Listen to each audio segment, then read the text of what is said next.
ഞാൻ തിരിഞ്ഞു നോക്കുമ്പോൾ കാണുന്നത് 10ാം ക്ലാസ്സിൽ പഠനം നിർത്തിയ ഒരാളായിരുന്നു. ഇപ്പം ഞാനൊരു പോസ്റ്റ് ഗ്രാജുവേറ്റ് ആണ്. അതും ജീസസ് യൂത്ത് വഴിയാണ്. ജീസസ് യൂത്തിലെ കൂട്ടുകാരും ഒക്കെ കൂടെ അവർ നിർബന്ധിക്കുകയും അവർ സഹായം ചെയ്യുകയും ചെയ്തുകൊണ്ടാണ് അങ്ങനെ സാധിച്ചത്.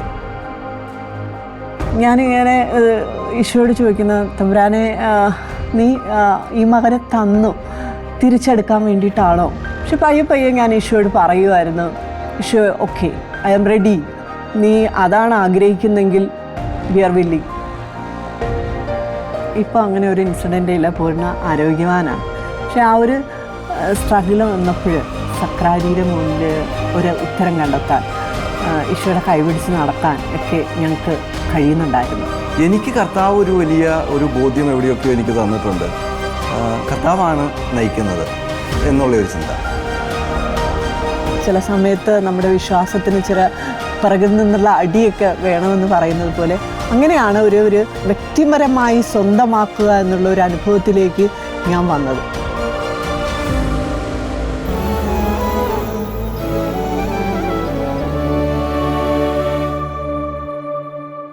എൻ്റെ പേര് വിനോദ്. ഞാൻ എറണാകുളത്ത് ജീവന സമൃദ്ധി എന്ന് പറയുന്ന ഒരു NGOയിൽ വർക്ക് ചെയ്യുന്നു. ഭാര്യ സ്മിത ഹോമിയോ ഡോക്ടറാണ്. ഇവിടെ നോർത്ത് പറവൂരിനടുത്ത് ചിറ്റാറ്റുകരയിലെ ആയുഷ് പ്രൈമറി ഹെൽത്ത് സെൻ്ററിൽ മെഡിക്കൽ ഓഫീസറായിട്ട് വർക്ക് ചെയ്യുന്നു. ഞങ്ങൾക്ക് 2 മക്കൾ. മൂത്തയാൾ ജിയന്ന, മോള് 10ാം ക്ലാസ്സിലാണ് പഠിക്കുന്നത്, SLC പരീക്ഷയ്ക്ക് ഒരുങ്ങുന്നു. ഇളയ മോൻ ഐവാൻ 1ാം ക്ലാസ്സിൽ പഠിക്കുന്നു. ഇതാണ് ഞങ്ങളുടെ ഫാമിലി. ഞങ്ങൾ കുറേ വർഷങ്ങളായിട്ട് ജീസസ് യൂത്ത് മൂവ്മെൻറ്റിൻ്റെ പാർട്ടാണ്. ഇപ്പോൾ ജീസസ് യൂത്തിൽ ഞങ്ങൾ ക്യാമ്പസ് മിനിസ്ട്രിയുടെ ടാസ്ക് എന്ന് പറയുന്ന ഒരു ടീം, ആർട്സ് ആൻഡ് സയൻസ് കോളേജസിന് വേണ്ടിയിട്ടുള്ള ഒരു ടീം, ആ ഓൾ കേരള ടീമിൻ്റെ എൽഡർ ഫാമിലി ആയിട്ട് ഞങ്ങൾ മിനിസ്ട്രി ചെയ്യുന്നുണ്ട്. ഒപ്പം ജീസസ് യൂത്തിൻ്റെ കേരള ഫോർമേഷൻ ടീമിൻ്റെ പാർട്ടാണ് ഞാൻ.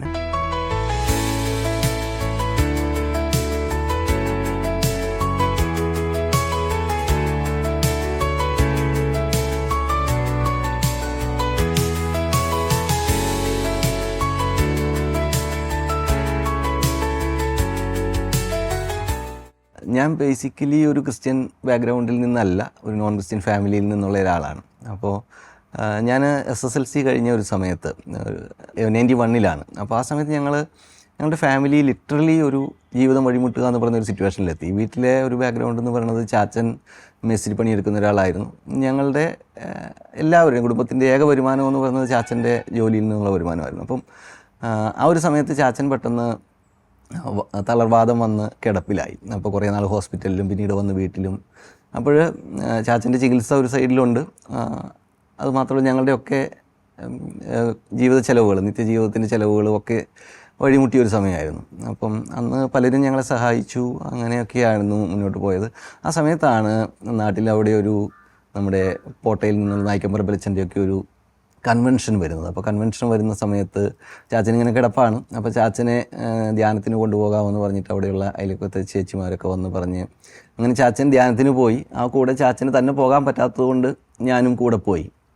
അപ്പോൾ അതായിരുന്നു ആദ്യത്തെ ഒരു ക്രിസ്ത്യൻ ഒരു ഫെയ്ത്തിലേക്കുള്ള എൻ്റെ ഒരു യാത്ര തുടക്കം എന്ന് പറയുന്നത്. അത് ധ്യാനം കഴിഞ്ഞു. ചാച്ചൻ അങ്ങനെ പെട്ടെന്നൊരു സൗഖ്യമൊന്നും ഉണ്ടായിരുന്നില്ല. പക്ഷേ ചാച്ചൻ വിശ്വാസം ഉണ്ടായി, പ്രാർത്ഥിക്കാൻ തുടങ്ങി. ഞങ്ങൾ വീട്ടിൽ പ്രാർത്ഥിക്കാൻ തുടങ്ങി. പയ്യെ ചാച്ചൻ റിക്കവറായി. അപ്പോൾ എനിക്ക് എൻ്റെ ജീവിതത്തിൽ സംഭവിച്ച ഒരു കാര്യം 10ാം ക്ലാസ് കഴിഞ്ഞ സമയമാണ്. പിന്നെ തുടർന്ന് പഠിക്കാനുള്ള സാഹചര്യം ഉണ്ടായിരുന്നു. ഞങ്ങൾ 4 മക്കളാണ്. മൂത്തത് ചേച്ചി അന്ന് ഡിഗ്രി പഠിക്കുകയാണ്, ചേട്ടനും പഠിക്കുന്നു, അനിയനും. എല്ലാവരും മിഡിൽ വേ ആണ്. ഞാൻ മാത്രമാണ് എവിടെയെങ്കിലും ഒരു കോഴ്സ് കംപ്ലീറ്റ് എന്ന് പറയാൻ വേണ്ടി. അപ്പോൾ എൻ്റെ പഠനം സ്റ്റോപ്പായി. ഞാൻ ടൈലറിങ് ജോലിയുമൊക്കെ ആയിട്ട് അങ്ങനെ പഠിക്കാനായിട്ട് പോയി. അങ്ങനെ ജീവിതം മുന്നോട്ട് പോയി. ഒരു 1.5 വർഷത്തിന് ശേഷം 93 ആദ്യമാണ് അവിടുത്തെ ഇടവകയിലെ ഒരു യൂത്തിന് വേണ്ടിയിട്ടുള്ള ജീസസ് യൂത്തിൻ്റെ ഒരു റിട്രീറ്റ് നടക്കുന്നു എന്ന് പറഞ്ഞു. അപ്പോൾ എൻ്റെ കൂട്ടുകാരെല്ലാം പോകുന്നുണ്ട്. എല്ലാവരും എന്നെ വിളിച്ചു. എനിക്കങ്ങനെ വിശ്വാസം ഉണ്ടായിട്ടൊന്നും ആയിരുന്നില്ല. പക്ഷേ ഞാൻ കൂട്ടുകാരുടെ എല്ലാം കൂടെ ധ്യാനത്തിന് പോയി. ആ ഒരു ധ്യാനം അറ്റൻഡ് ചെയ്തു. എനിക്കതെന്തോ ഇഷ്ടപ്പെട്ടു എന്നുള്ളതാണ്. അല്ലാതെ ഒരു വലിയ ദൈവാനുഭവം എന്ന് പറയാനുണ്ടായിരുന്നില്ല. പക്ഷേ ഒരു ഫെലോഷിപ്പ് എനിക്ക് ഇഷ്ടപ്പെട്ടു എന്നുള്ളതായിരുന്നു എൻ്റെ ഒരു തുടക്കം. അതിനുശേഷം അവിടെ ഒരു പ്രാർത്ഥനാ കൂട്ടായ്മയുണ്ട് ഇടവകയിൽ. അതിലേക്ക് അവരെന്നെ വിളിച്ചു. അതിൽ പോയി തുടങ്ങി. അതായിരുന്നു ഒരു ടേണിംഗ് പോയിൻ്റ് എന്ന് പറയാവുന്ന ഒരു കാര്യം. ആ ഒരു പ്രാർത്ഥനാ കൂട്ടായ്മയാണ് എന്നെ വിശ്വാസത്തിൽ ഒന്ന് ആഴപ്പെടുത്താനായിട്ടും ജീസസ് യൂത്ത് മുന്നേറ്റത്തെക്കുറിച്ച് ഞാൻ കേൾക്കുന്നതൊക്കെ അവിടെ നിന്നാണ്. അപ്പോൾ അങ്ങനെ അതിൻ്റെ ഭാഗമായി ആ സമയത്ത് കുടുംബത്തിലാണെങ്കിലും ഞങ്ങൾ ചാച്ചനും നന്നായിട്ട് വിശ്വാസത്തിലേക്ക് വരികയും പ്രാർത്ഥിക്കാനൊക്കെ തുടങ്ങി. പിന്നീട് ജീസസ് യൂത്തിൽ നിന്നുള്ള എൻ്റെ ഫ്രണ്ട്സിൻ്റെ ഒരു മോട്ടിവേഷനും ഒക്കെ കൂടെയാണ് പഠനം ഒന്ന് കണ്ടിന്യൂ ചെയ്യണം എന്ന് തീരുമാനിക്കാനായിട്ടും അതിന് കർത്താവ് ഒരു അവസരം ഒരുക്കി തന്നതും. അങ്ങനെ ഞാൻ പ്രീ ഡിഗ്രി ജോയിൻ ചെയ്തു. ആ സമയത്താണ് ജീസസ് യൂത്തിൻ്റെ ക്യാമ്പസ് മിനിസ്ട്രിയുമായിട്ട് ബന്ധപ്പെട്ട് ആ ഒരു ടീമിൻ്റെ കൂടെയൊക്കെ കൂടി വർക്ക് ചെയ്യാനായിട്ട് സാധിക്കുന്നത്. അങ്ങനെ അത് ഒരു ദൈവാനുഭവത്തിൻ്റെ തുടക്കമായിരുന്നു. ഞാൻ ക്യാമ്പസ് മിനിസ്ട്രിയിൽ ആക്റ്റീവായിട്ട് വർക്ക് ചെയ്തു. ഒപ്പം ഞങ്ങളുടെ ആ ഇടവകയിലും അല്ലെങ്കിൽ ആ നാട്ടിലുള്ള അന്നൊക്കെ പോട്ടയിലൊക്കെ ഒത്തിരി പേര് ധ്യാനം കൂടി തിരിച്ചു വരുന്ന ആളുകൾ, അപ്പോൾ അവരെയൊക്കെ ഒരുമിച്ച് കൂട്ടുന്ന അങ്ങനത്തെ കുറച്ച് കൂട്ടായ്മകളും ഒക്കെ ആയിട്ട് മുന്നോട്ട് പോവുകയായിരുന്നു. ഞാൻ തിരിഞ്ഞു നോക്കുമ്പോൾ കാണുന്നത് 10ാം ക്ലാസ്സിൽ പഠനം നിർത്തിയ ഒരാളായിരുന്നു. ഇപ്പം ഞാനൊരു പോസ്റ്റ് ഗ്രാജുവേറ്റാണ്. ഡിഗ്രി വരെ നാട്ടിൽ പഠിച്ചു. അതിനുശേഷം വളരെ അപ്രതീക്ഷിതമായിട്ട് എനിക്ക് പോസ്റ്റ് ഗ്രാജുവേഷൻ ചെയ്യാനായിട്ട് ബാംഗ്ലൂർ ക്രൈസ്റ്റ് യൂണിവേഴ്സിറ്റിയിൽ ചെയ്യാനായിട്ടൊരു അവസരം, അതും ജീസസ് യൂത്ത് വഴിയാണ്. ജീസസ് യൂത്തിലെ കൂട്ടുകാരും ഒക്കെ കൂടെ അവർ നിർബന്ധിക്കുകയും അവർ സഹായം ചെയ്യുകയും ചെയ്തുകൊണ്ടാണ് അങ്ങനെ സാധിച്ചത്. അപ്പം അതൊക്കെ ഞാൻ നോക്കുമ്പോൾ വലിയൊരു ദൈവാനുഗ്രഹമായിട്ടും കർത്താവിൻ്റെ കൂടെ നടക്കാനായിട്ട് ഉള്ളൊരു സ്റ്റെപ്പ് എടുത്തത് അപ്പോൾ ബാക്കി മുഴുവൻ കർത്താവ് കൈപിടിച്ച് മുന്നോട്ട് കൊണ്ടുപോകുന്ന ഒരു ജീവിതാനുഭവം എനിക്ക് ഇന്നുണ്ട്.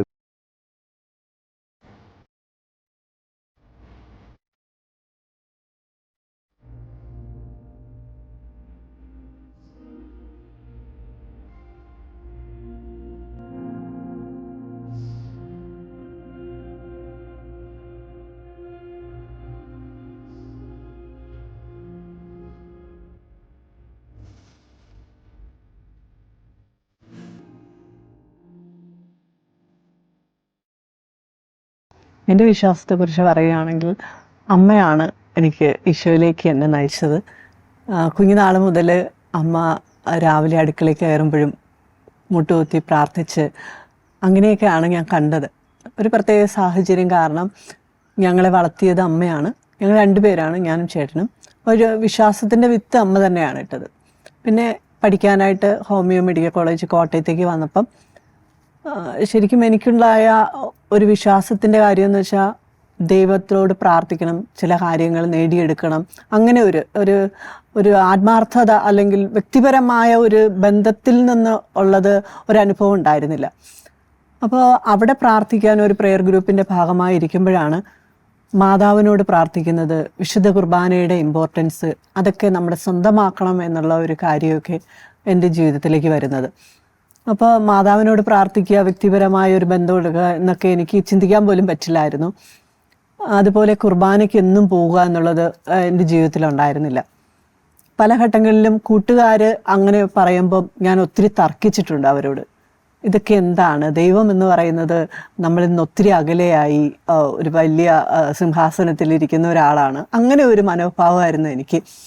പക്ഷെ സാവധാനം ആ ഒരു സ്നേഹത്തിലേക്ക് തമ്പുരാൻ എന്നെ അടുപ്പിക്കുകയായിരുന്നു എന്ന് തോന്നാറുണ്ട്. ഈശോയെ ആ ബൈബിള് വായിക്കുമ്പോഴും ഒക്കെ ആ ഒരു ദാവീദിനോട് എൻ്റെ മനസ്സിനിണങ്ങിയ ഒരു മനുഷ്യനെ ഞാൻ ദാവീദിൽ കണ്ടു, അല്ലെങ്കിൽ മോശയോട് ഒരു സ്നേഹിതനോടെന്ന പോലെ ഈശോ അല്ലെങ്കിൽ ദൈവം ഇടപെട്ടു എന്നുള്ളതൊക്കെ എന്നെ വല്ലാതെ ആകർഷിക്കുന്നുണ്ടായിരുന്നു. അങ്ങനെയുള്ള വേദഭാഗങ്ങളെടുത്ത് ഞാൻ ഇമാജിൻ ചെയ്യുമായിരുന്നു എങ്ങനെയാണ് ഇങ്ങനെയൊക്കെ. അപ്പോൾ ആ ഒരു ബന്ധം പയ്യെ വളർന്നു. ഒരു സെക്കൻഡ് ഇയർ ഒക്കെ ആയ സമയത്ത് എനിക്ക് മഞ്ഞപ്പിത്തം പിടിച്ചു. അപ്പോൾ എക്സാം ഒന്നും എനിക്ക് എഴുതാൻ പറ്റാത്ത ഭയങ്കര ഒരു കണ്ടീഷനായിരുന്നു. അപ്പോൾ എനിക്കറിയാം എക്സാം എഴുതിക്കൊണ്ടിരിക്കുമ്പോൾ ഒക്കെ ടീച്ചേഴ്സ് വന്ന് എന്നെ നോക്കുന്നുണ്ടോ, ചൂടുവെള്ളം തരുന്നുണ്ടോ, അങ്ങനെയുള്ള അനുഭവങ്ങളൊക്കെ ഉണ്ടായി. പക്ഷെ ആ സമയത്ത് എനിക്ക് മാതാവിനോട് അങ്ങനെ ഒരു വ്യക്തിപരമായ ബന്ധമോ അല്ലെങ്കിൽ പ്രാർത്ഥിക്കുക എന്നുള്ള ഒരു ഇതൊന്നും ഇല്ലായിരുന്നു. പക്ഷേ ഒരു സമയത്ത് ഞാൻ പ്രാർത്ഥിക്കുന്നുണ്ടായിരുന്നു. അപ്പോൾ എനിക്കറിയാം എക്സാം എഴുതി കഴിഞ്ഞപ്പോഴത്തേക്ക് എനിക്ക് കൈവിരൽ എണ്ണാവുന്ന ഒരു മാർക്കുകളെ കിട്ടുള്ളൂ.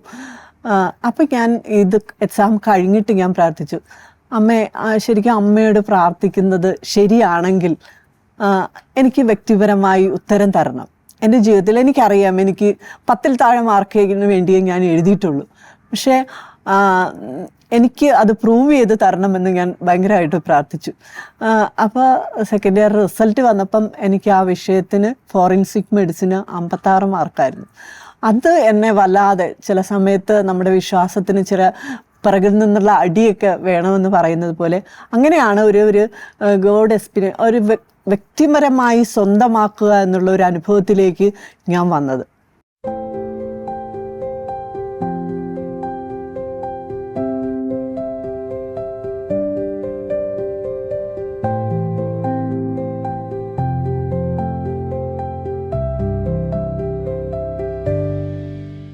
ഞാൻ പറഞ്ഞല്ലോ, ശരിക്കും ഒരു അപ്പൻ്റെ സ്നേഹം എനിക്ക് കിട്ടാതെയാണ് ഞാൻ വളർന്നത്. ഞാനൊരു ദിവസം ഫൈനൽ ഇയറിന് പഠിച്ചുകൊണ്ടിരിക്കുന്ന സമയത്ത് ഇങ്ങനെ ഇടനാഴിയിലൂടെ ഒരു ഫ്രണ്ട് ഇങ്ങനെ നടക്കുന്നുണ്ട്. അപ്പോൾ എനിക്കെന്തോ ഒരു വിങ്ങലുണ്ട് ഉള്ളിൽ, ഒരു സ്നേഹത്തിൻ്റെ കുറവ് അങ്ങനെയൊക്കെ. അപ്പം എന്തോ പറഞ്ഞ് ഞാനിങ്ങനെ ആ ഫ്രണ്ടിൻ്റെ എൻ്റെ അടുത്ത് വന്നപ്പോഴത്തേക്ക് ഞാനിങ്ങനെ പറഞ്ഞ സമയത്ത് ഒരു സ്നേഹക്കുറവ് അവളോട് ഷെയർ ചെയ്തെന്ന് തോന്നുന്നു. അപ്പോൾ അവൾ എന്നോട് പറയുന്നുണ്ട്, എടി നിനക്ക് എന്നാൽ നിൻ്റെ ഈശോനെ നിൻ്റെ അപ്പനായിട്ട് കാണാൻ പറ്റൂലേ അങ്ങനെ. അപ്പോൾ ഞാൻ പെട്ടെന്ന് സ്റ്റക്കായി, ദൈവത്തെ അങ്ങനെ കാണാൻ പറ്റുമോ ആ ഒരു സംഭവം. പക്ഷെ എൻ്റെ മനസ്സിൽ ആ ഒരു ബാക്കി വ്യക്തികളോട് അല്ലെങ്കിൽ പ്രവാചകന്മാരോട് ആ ഒരു തീക്ഷ്ണമായ സ്നേഹം കാണിക്കുന്ന ഒരു ദൈവത്തെ എൻ്റെ മനസ്സിൽ വായനയിൽ എവിടെ തിയറി പാർട്ട് പോലെയുണ്ട്. പക്ഷെ പ്രാക്ടിക്കലി ഇങ്ങനെ ഒരു കാര്യം വന്നപ്പം എനിക്ക് ശരിക്കും ഷോക്കായതുപോലെ. പക്ഷെ ഞാൻ അവിടെ ഇരുന്ന് പയ്യെ ആ ഒരു ഇതിലേക്ക് വരുമായിരുന്നു. ശരിക്കും ഈശോനെ ഒന്ന് കെട്ടിപ്പിടിക്കാൻ, കുർബാന സ്വീകരിക്കുമ്പോൾ അവനെ ഒന്ന് ആസ്വദിക്കാൻ, ബൈബിൾ എടുത്ത് കെട്ടിപ്പിടിച്ച് കിടന്നുറങ്ങാൻ, ആ ഒരു വ്യക്തിപരമായി ഈശോനെ സ്വന്തമാക്കാനൊക്കെ പയ്യെ ഞാൻ അങ്ങനെ വരുമായിരുന്നു. ശരിക്കും അത് കഴിഞ്ഞിട്ടാണ് ഒരു വ്യാഴാഴ്ചകളിൽ ഞങ്ങൾ ജീസുയത്തിൻ്റെ പ്രെയർ ഗ്രൂപ്പുകളുണ്ട്. ശരിക്കും അവരുടെ ചേട്ടന്മാരുടെയും ശരിക്കും പറഞ്ഞാൽ കോട്ടയം മെഡിക്കൽ കോളേജിൽ നിന്നുള്ള കുറച്ച് ചേട്ടന്മാരൊക്കെയാണ് ആ ഒരു ജീസുയത്തിൻ്റെ ആ ഒരു ഫെലോഷിപ്പ് പയ്യെ ബിൽഡ് ചെയ്ത്. ഞാനും അതിൻ്റെ ഭാഗമായി മാറി. അങ്ങനെ ഡെയിലി കുർബാനയ്ക്ക് പോവുക, അങ്ങനെ ഈശോനെ സ്വന്തമാക്കുക എന്നുള്ള ഒരു കാര്യത്തിലേക്ക് പയ്യെ അടുക്കുമായിരുന്നു. ഇപ്പം ശരിക്കും പിന്നെ അത് കഴിഞ്ഞിട്ട് ഞാൻ അപ്പ എന്നേ വിളിച്ചിട്ടുള്ളൂ ഈശോനെ. എൻ്റെ കൂടെ ഏത് പ്രശ്നത്തിൻ്റെ ഇതിലും പിള്ളേരോട് പറയുന്നതായിരുന്നാലും പേഷ്യൻസിനോട് പറയുവാണെങ്കിലും ആ ഒരു ദൈവം എന്ന് പറയുന്നത് ഒരു അപ്പൻ മകൾ എന്നുള്ള ഒരു ബന്ധത്തിൽ നിന്ന് പറയാനായിട്ട് എനിക്ക് അങ്ങനെ ഒരു ഫെലോഷിപ്പിൻ്റെ ഭാഗമായി കൂടെ നിന്നപ്പോൾ എനിക്ക് കഴിയുന്നുണ്ട്.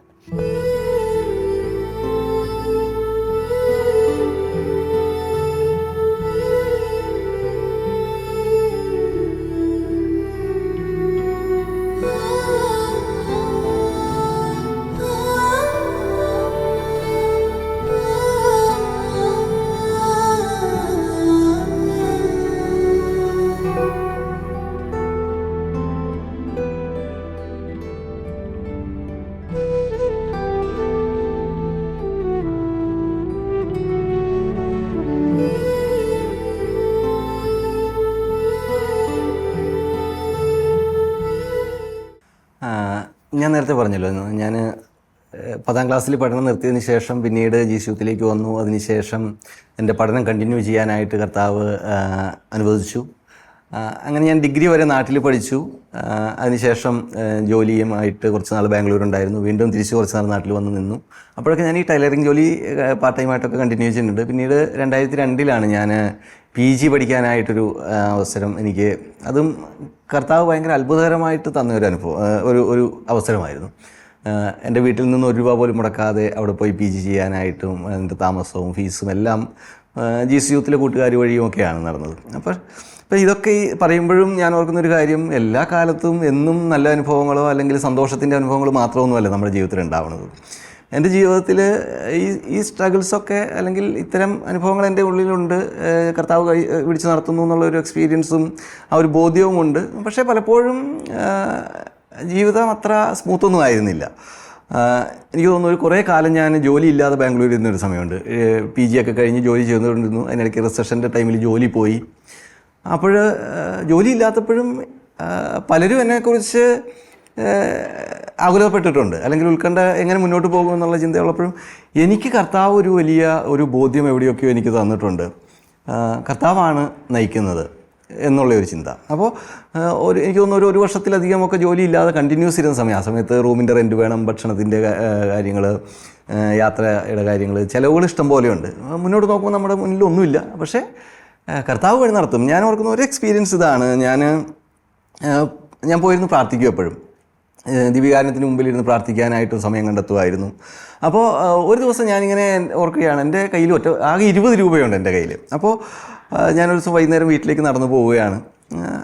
മുന്നിൽ നോക്കുമ്പോൾ എനിക്ക് സാലറിയോ അല്ലെങ്കിൽ വരുമാനമോ ഒന്നും വരാനില്ല. മുന്നോട്ട് നോക്കുമ്പോൾ ചിലവുകൾ ഇഷ്ടംപോലെ ഉണ്ട്. അപ്പോൾ എൻ്റെ മനസ്സിൽ ഇങ്ങനെ ഒരു സങ്കീർത്തന ഭാഗം ഞാൻ അറിയാതെ പാടിക്കൊണ്ടിരിക്കുകയാണ്. പർവ്വതങ്ങളിലേക്ക് ഞാൻ കണ്ണുകൾ ഉയർത്തുന്നു, എനിക്ക് സഹായം എവിടെ നിന്ന് വരും, എനിക്ക് സഹായം കർത്താവിൽ നിന്ന് വരും, ആകാശവും ഭൂമിയും സൃഷ്ടിച്ച കർത്താവിൽ നിന്ന്. അപ്പോൾ ഇതിങ്ങനെ ഞാൻ അറിഞ്ഞോ അറിയാതെയോ ഞാൻ പാടിക്കൊണ്ടാണ് വീട്ടിലേക്ക് നടന്നു പോകുന്നത്. അപ്പോൾ ഞാൻ വീട്ടിലെത്തി കുറച്ച് കഴിഞ്ഞപ്പോൾ എൻ്റെ ഒരു സുഹൃത്ത് എന്നെ വിളിക്കുകയാണ്. അപ്പോൾ എൻ്റെ പഴയ ഒരു റൂംമേറ്റാണ്. പുള്ളി കല്യാണമൊക്കെ കഴിഞ്ഞ് വേറെ സ്ഥലത്ത് താമസിക്കുന്നു. ജീസസ് യൂത്തൊന്നും അല്ല, ക്രിസ്ത്യാനിയും അല്ല, അങ്ങനെ ഒരു സ്പിരിച്വൽ ബാക്ക്ഗ്രൗണ്ടുള്ള ആളുമല്ല. പുള്ളി എന്നെ വിളിച്ചിട്ട് എന്നോട് വിശേഷം എന്നൊക്കെ ചോദിച്ചു. അപ്പോൾ ഞാൻ പറഞ്ഞു ഇങ്ങനെ പോകുന്നു, സാമ്പത്തിക കാര്യങ്ങളൊക്കെ എങ്ങനെയുണ്ട്, 20 രൂപയുണ്ട് കയ്യിൽ, അത് കഴിഞ്ഞാൽ തീർന്നു എന്ന് പറഞ്ഞു. അപ്പോൾ പുള്ളി ഞാൻ നാളെ രാവിലെ വീട്ടിലേക്ക് വരാം എന്ന് പറഞ്ഞിട്ട് രാവിലെ ഒരു 7 മണിയായപ്പോൾ ഇയാൾ വീട്ടിൽ വന്ന് എനിക്ക് കുറച്ച് പൈസ തന്നിട്ട് പോയി. അപ്പോൾ കടമായിട്ടൊന്നുമല്ല, പുള്ളി എനിക്ക് തന്നിട്ട് അങ്ങ് പോയി. അപ്പം ഞാൻ ഓർക്കുന്ന ഒരു കാര്യമാണ്, എത്രത്തോളം സ്ട്രഗിൾസൊക്കെ നമ്മുടെ ജീവിതത്തിലുണ്ടാവാം, അവിടെയൊക്കെ ഒന്ന് കർത്താവിനോട് ചേർന്ന് നിൽക്കാനായിട്ട് നമ്മളിന്ന് തയ്യാറാവുകയാണെങ്കിൽ, അല്ലെങ്കിൽ അങ്ങനത്തെ ഒരു ബോധ്യം നമ്മളുടെ ഉള്ളിലുണ്ടെങ്കിൽ കർത്താവ് തീർച്ചയായിട്ടും മുന്നോട്ട് നയിക്കും. എൻ്റെ കല്യാണത്തിൻ്റെ സമയത്താണ്, കല്യാണം ഉറപ്പിച്ച സമയത്താണ് എൻ്റെ ജോലി പോകുന്നത് ഒരു കാലഘട്ടം. അപ്പം ഞാൻ സ്മിതയുടെ വീട്ടിൽ വിളിച്ചു പറഞ്ഞു എൻ്റെ ജോലി ഇങ്ങനെ പോയി. അപ്പോൾ എൻ്റെ ചിന്ത, അതിൻ്റെ പേരിൽ കല്യാണം മുടങ്ങുവാണെങ്കിൽ മുടങ്ങിക്കോട്ടെ, കല്യാണം ഇങ്ങനെ ഉറപ്പിച്ചിട്ടേ ഉള്ളൂ, ഉറപ്പിച്ചതിൻ്റെ പിറ്റേ ദിവസമാണ് ജോലി പോകുന്നത്. പക്ഷേ കർത്താവ് അവിടെ മുന്നോട്ട് നയിച്ചു. കല്യാണം നടക്കുന്ന സമയത്തും എനിക്ക് ജോലിയില്ല, അതിന് ശേഷം പുതിയൊരു ജോലിക്ക് കയറി. ഇപ്പോൾ ഇത്രയും വർഷങ്ങളായിട്ട് വീണ്ടും ജോലിയുള്ള സമയം ഇല്ലാത്ത സമയമൊക്കെ എനിക്കുണ്ടായിട്ടുണ്ട്. അല്ലെങ്കിൽ നമ്മുടെ ജീവിതത്തിൽ ഇങ്ങനെ പ്രതിസന്ധികളൊക്കെ തീർച്ചയായിട്ടും ഉണ്ട്. പക്ഷെ അവിടെയെല്ലാം കർത്താവിനെ ഉപേക്ഷിക്കാതെ കർത്താവിനോടൊന്ന് ചേർന്ന് നിൽക്കാനായിട്ടും പരിശുദ്ധ കുർബാനയുടെ മുന്നിലൊന്ന് പോയിരുന്ന് നമ്മളെ തന്നെ ഒന്ന് വിട്ടുകൊടുത്ത് പ്രാർത്ഥിക്കാനായിട്ടും അപ്പോൾ കിട്ടുന്ന ഒരു പ്രത്യാശയും വലിയൊരു ബോധ്യവുമുണ്ട്. നിങ്ങളുടെ കഴിവും നിങ്ങളുടെ എന്തെങ്കിലും മേന്മകളും കൊണ്ടൊന്നുമല്ല, ഞാൻ കൈപിടിച്ച് നടത്തുന്നത് കൊണ്ടാണ്, അതാണ് ജീവിതത്തെ മുന്നോട്ട് കൊണ്ടുപോകുന്നത്.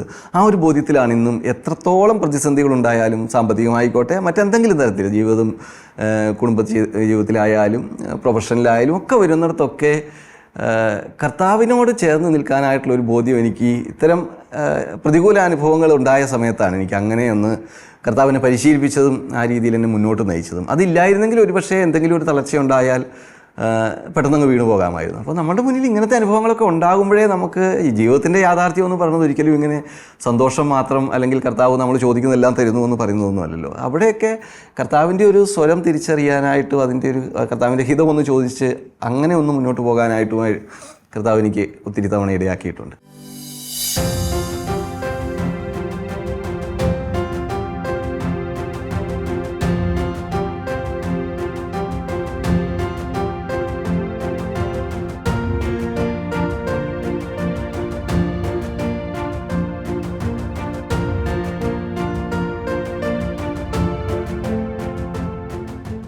ഒരു ജിസ്യൂത്ത് വഴിയാണ് ഞങ്ങളുടെ ഈ ഒരു വിവാഹം നടന്നത്. അപ്പം വിവാഹം ഉറപ്പിക്കുന്നതിന് മുന്നേ ഞങ്ങൾ സംസാരിക്കുന്ന സമയത്ത് ഞങ്ങൾ പറയുന്നുണ്ടായിരുന്നു, ഒന്നാമത് എന്നും വിശുദ്ധ കുർബാനയ്ക്ക് പോകണം, പിന്നെ ജിസ്യൂത്ത് മൂവ്മെൻറ്റിൻ്റെ അല്ലെങ്കിൽ ദൈവരാജ്യ പ്രവർത്തനങ്ങളിൽ ഇൻവോൾവ് ആകണം, പിന്നെ ഒരു കാര്യം 4 മക്കളെങ്കിലും വേണം എന്നുള്ള ഒരു കാര്യം. അങ്ങനെ ഒരു അപ്പനും മകളും എന്നുള്ള രീതിയിൽ ഞാനും ആ ഒരു സ്നേഹം അനുഭവിച്ച ആ ഒരു പ്രൈമറി സ്റ്റേജിലായിരുന്നു ഞങ്ങളുടെ വിവാഹവും നടക്കുന്നത്. അപ്പോൾ കുർബാനയ്ക്ക് പോകും, ദിവ്യകാരുണ്യ സന്നിധിയിൽ എല്ലാത്തിനും പോംവഴി കണ്ടെത്തുകയും അങ്ങനെയൊക്കെ പോയിക്കൊണ്ടിരുന്ന നല്ല മനോഹരമായ ദിവസങ്ങളായിരുന്നു. അപ്പം ആദ്യത്തെ മോള് ജിയന്ന 2010 പെട്ടെന്ന് തന്നെ ഞങ്ങൾക്ക് സ്വീകരിക്കാൻ പറ്റി. അത് കഴിഞ്ഞിട്ട് അടുത്ത ആളിന് വേണ്ടി ഞങ്ങളിങ്ങനെ വെയിറ്റ് ചെയ്യുമായിരുന്നു. പക്ഷേ ഒരു 2018 വരെയും ഞങ്ങൾക്ക് അടുത്തൊരു കുഞ്ഞിനെ ഈശോ തന്നില്ല. അപ്പം പലയിടത്തും പ്രാർത്ഥനാ സഹായം ഫ്രണ്ട്സിനോട് പറയുന്നു, കാണുന്ന അച്ഛന്മാരോടും സിസ്റ്റേഴ്സിനോടൊക്കെ പറയുന്നു. പക്ഷേ അവസാനം ഞാൻ പ്രാർത്ഥന നിർത്തി. എന്നിട്ട് ഞാൻ എൻ്റെ ഒരു ഫ്രണ്ടുണ്ട് ടിൻറ്റുവിനോട് ഞാനിങ്ങനെ വിളിച്ചു പറയാണ്, അവർക്ക് ശരിക്കും ആ സമയത്ത് 4 മക്കളുണ്ട്. ഞാൻ പറയാണ്, കുഴപ്പമില്ല, എനിക്ക് ഈശോ എനിക്ക് മക്കളില്ല എന്ന് പറയാൻ പറ്റത്തില്ല, കാരണം എനിക്കൊരു കുഞ്ഞുണ്ട്, ഈശോ തന്നു. പക്ഷേ ഇനി എനിക്ക് മക്കളെ തരില്ലായിരിക്കും, ഞാൻ ഇനി ഈ ഒരു കാര്യത്തിന് വേണ്ടി ഈശോയോട് പ്രാർത്ഥിക്കില്ല. പക്ഷേ എന്നിട്ട് ഞാൻ പറഞ്ഞു, ഇനി ഞാൻ പ്രാർത്ഥിക്കില്ല എന്ന് പറയുമ്പോഴും വിനോട്ടൻ എപ്പോഴും പറയും, ഇല്ല ഈശോ തരും. ഞാൻ വിവാഹത്തിന് മുന്നേ ആഗ്രഹിച്ചൊരു കാര്യമാണ് എന്നെക്കാളും വിശ്വാസമുള്ള ഒരാളിനെ എനിക്ക് കിട്ടണമെന്ന്. അപ്പം സ്ട്രഗിൾ വരുമ്പോൾ ഞാൻ വിചാരിക്കും, അയ്യോ എൻ്റെ വിശ്വാസമൊക്കെ അത്രയേ ഉള്ളൂ. പക്ഷേ ആ ഒരു വിശ്വാസത്തിൻ്റെ ആഴങ്ങൾ വിനോദത്തിൽ ഞാൻ കണ്ടിട്ടുണ്ട്. ആ ഒരു ഇത് പറഞ്ഞ് 1 മാസം കഴിയുന്നതിന് മുന്നേ ഞാൻ കൺസീവായി. അപ്പോൾ ഒത്തിരി സന്തോഷവും കർത്താവിന് നന്ദി അർപ്പിച്ചുകൊണ്ട് ഞങ്ങൾ ആ ഒരു ഗർഭാവസ്ഥ കടന്നുപോയി. എന്നാലും ഒരു സ്ട്രഗിളിൻ്റെ കാലമായിരുന്നു. ആ ഒരു സമയത്തൊക്കെ എൻ്റെ അമ്മ ഒരു കനാലിലേക്ക് വീണു, ഞാൻ എടുത്തു ചാടി. പക്ഷേ അപ്പോഴൊന്നും ഒരു കുഴപ്പമുണ്ടായില്ല. പിന്നെ പറയാനാണെങ്കിൽ 9th മന്തിൽ ഞാനിങ്ങനെ ആ ഒരു സമയത്ത് ഞാൻ സ്കൂട്ടർ എടുക്കുമായിരുന്നു. ഞാനൊരു ഫ്രണ്ടിൻ്റെ ബാക്കിലിരുത്തി, വേറെ ഡോക്ടറെയും ബാക്കിലിരുത്തി ഇങ്ങനെ സ്കൂട്ടറിൽ പോകുന്ന സമയത്ത് ഒരു ഓട്ടോ വന്ന് മുട്ടി. പൂർണ്ണ ഗർഭിണിയായ ഒരു സമയത്ത് ആ ഒരു NH വന്നു വീണു. പിറകെ ഇരുന്ന ഡോക്ടർ എന്നെ ബാക്കിലൂടെ ഇങ്ങനെ കൈയിട്ട് ഇങ്ങനെ പിടിച്ചു.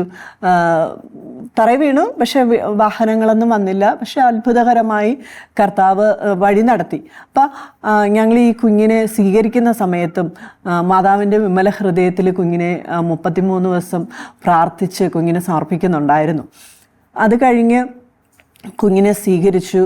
ആ ഒരു സമയത്താണ് കോവിഡിൻ്റെ ഭാഗമായിട്ട് ലോക്ക്ഡൗണും ഒക്കെ വന്നത്. അപ്പോൾ ഒരു 8 മാസമൊക്കെ ആയപ്പം പൂർണ്ണമായ ലോക്ക്ഡൗണിലേക്ക് വന്നു. ഒരു സമയത്ത് കുറച്ച് മോൻ്റെ പേര് ഐവാൻ എന്നാണ്.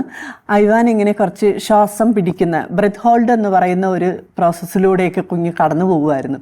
കാരണം നിർബന്ധിച്ച് ഇടയ്ക്കിടയ്ക്ക് കരയും, ശ്വാസം നിന്നു പോവും. ഞങ്ങളൊക്കെ സ്റ്റക്കായി പോകുന്ന ഒരവസ്ഥ വന്നു.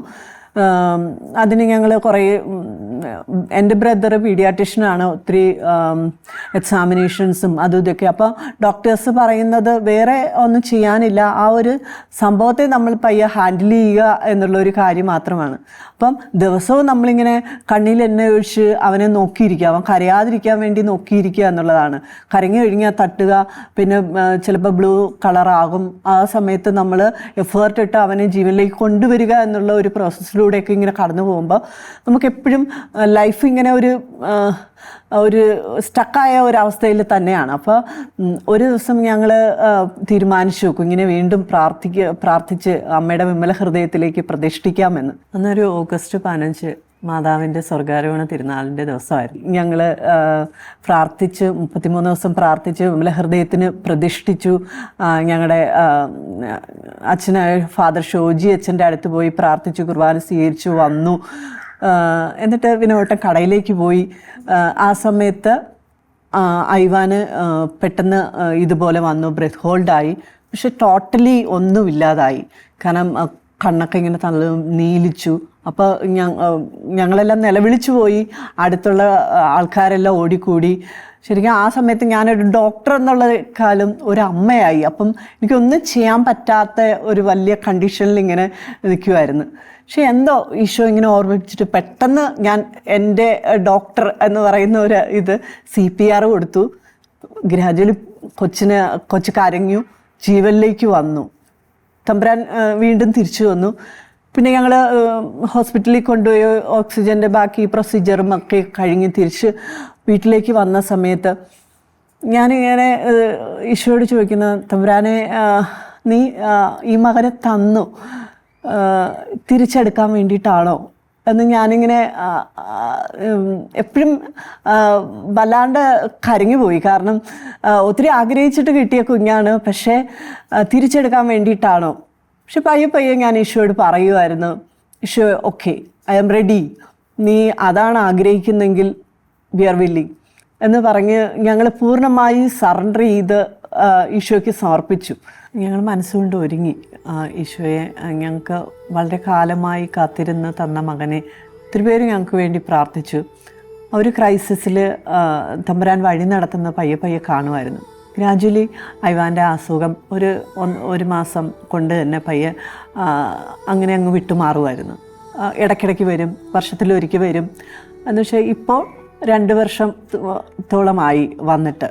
ഇപ്പോൾ അങ്ങനെ ഒരു ഇൻസിഡൻ്റ് ഇല്ല, പൂർണ്ണ ആരോഗ്യവാനാണ്. പക്ഷെ ആ ഒരു സ്ട്രഗിൾ വന്നപ്പോൾ ഈശോനെ അങ്ങനെ അങ്ങ് ട്രസ്റ്റ് ചെയ്യാൻ, ആ ഒരു സ്ട്രഗിൾ വന്നപ്പം സക്രാരിയുടെ മുന്നിൽ ഒരു ഉത്തരം കണ്ടെത്താൻ, ഈശോയുടെ കൈപിടിച്ച് നടക്കാൻ ഒക്കെ ഞങ്ങൾക്ക് കഴിയുന്നുണ്ടായിരുന്നു. പ്രത്യേകിച്ച് ഒഫീഷ്യലി കാര്യങ്ങളിലും ഇതുപോലെ തന്നെ എന്തെങ്കിലുമൊക്കെ സ്ട്രഗിൾ വരുമ്പോൾ ഒരു ദിവസം ലീവ് എടുത്ത് പോയി മുഴുവൻ ആരാധനയ്ക്ക് ഇരിക്കാനുമൊക്കെ ആ ഒരു തമ്പുരാനെ വിളിച്ച് അടുപ്പിക്കുന്ന ആ ഒരു സ്നേഹം ഞങ്ങളെ അനുനിമിഷം ഞങ്ങളുടെ കൂടെ നടന്ന് ഈശോ ഞങ്ങളെ വഴി നടത്തുന്നു.